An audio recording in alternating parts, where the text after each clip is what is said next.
మరొక దేశంలో ఇటువంటి మహోత్తమ అయినటువంటి ఈ దైవ చింతన ఎక్కడా లేదు. వేదాలు ఇక్కడే పుట్టాయి, వేదాంతం ఇక్కడే పుట్టింది. కాబట్టి మనము సత్యమైనటువంటిది ఒకటి, అసత్యమైనటువంటిది ఒకటి. దానికోసం నీకు సాధనలు చెయ్యక్కర్లేదు అన్నారు. ఈ సత్యమైనటువంటి దాన్ని ఎరిగించడానికి సాధన చెయ్యక్కర్లేదు, ఈ అసత్యమైనటువంటి దాన్ని ఎరిగించడానికి సాధన చెయ్యక్కర్లేదు. గురు సేవ మాత్రం చెయ్యాలి. గురు సేవ చెయ్యకపోతే నీ శరీర అభిమానం నీకు వదలదు. శరీర అభిమానం వదలకపోయినప్పుడు నీకు పరిపూర్ణ బోధ నీకు తెలియబడదు, ఆ సిద్ధాంతం తెలియబడదు, దైవం కానరాదు. దైవం ఒక్కడు ఎనుమాట ధాత్రిలోన సాధ్యముగా పలుకుచుందురు సర్వజనులు. అతడు ఎందునున్నాడో ఎవ్వరు ఎరుగలేక అతని గానక జగమల్ల అంధులైరి. అందరూ గుడ్డివాళ్ళే, కళ్ళుండి గుడ్డివాళ్ళు. ఉన్నది చూడలేరు, అది తెలుసుకోలేరు. ఏమిటంటే ఇదొక మతవరా, ఇది గురుమతరా, ఇది మతమా, ఇది మతమా? ఇది మతము కాదు, ఇది సమ్మతము. సర్వజనులకు ఉన్నది ఉన్నట్లుగా సత్యము. హరిశ్చంద్రుడు సత్యవంతుడు అన్నాడు. సత్యాన్ని తెలుసుకున్నటువంటి వాడే సత్యవంతుడు.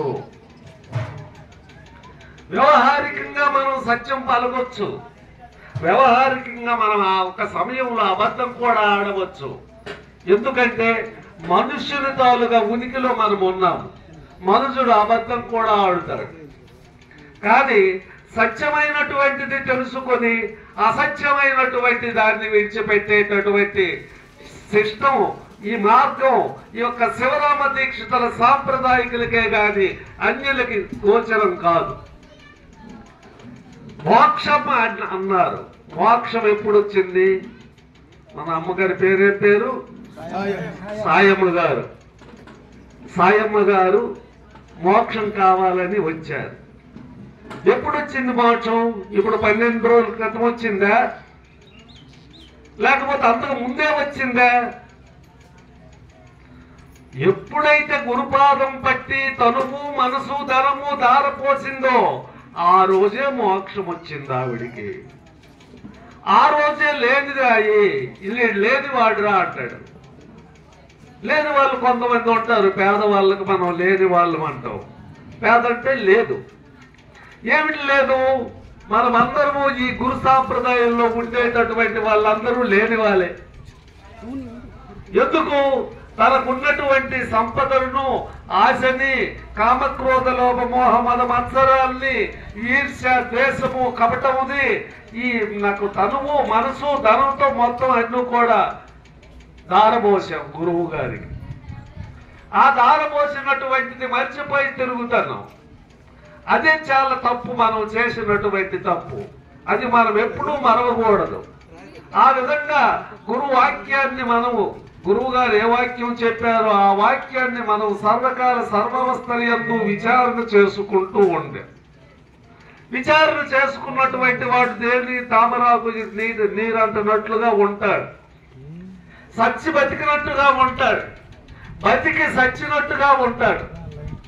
ఏమీ లేదు, ఎవరు ఏమీ మోసగలలేదు.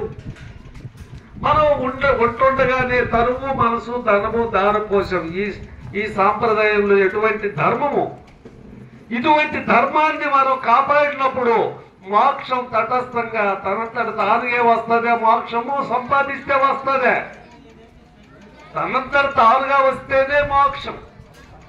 సంపాదిస్తే వచ్చినటువంటిది అది వస్తు రూపం, అది వస్తువు కాదు. కాబట్టి మనకి మోక్షము మనము గురువు పాదం పట్టినప్పుడే సంప్రాప్తమైంది. అంతకు ముందు కూడా మనకి తటస్థమయ్యే ఉంది, కానీ మనకు తెలియదు. గురువు వచ్చి చెప్పిన తర్వాత మనకు తెలిసింది. అంతకు ముందు కూడా గురువు దగ్గరికి వెళ్ళక ముందు కూడా తటస్థంగానే ఉంది మోక్షం. అప్పుడు నేను లేదు, గురువు గారి దగ్గరికి వెళ్ళక ముందు కూడా నేను లేదు.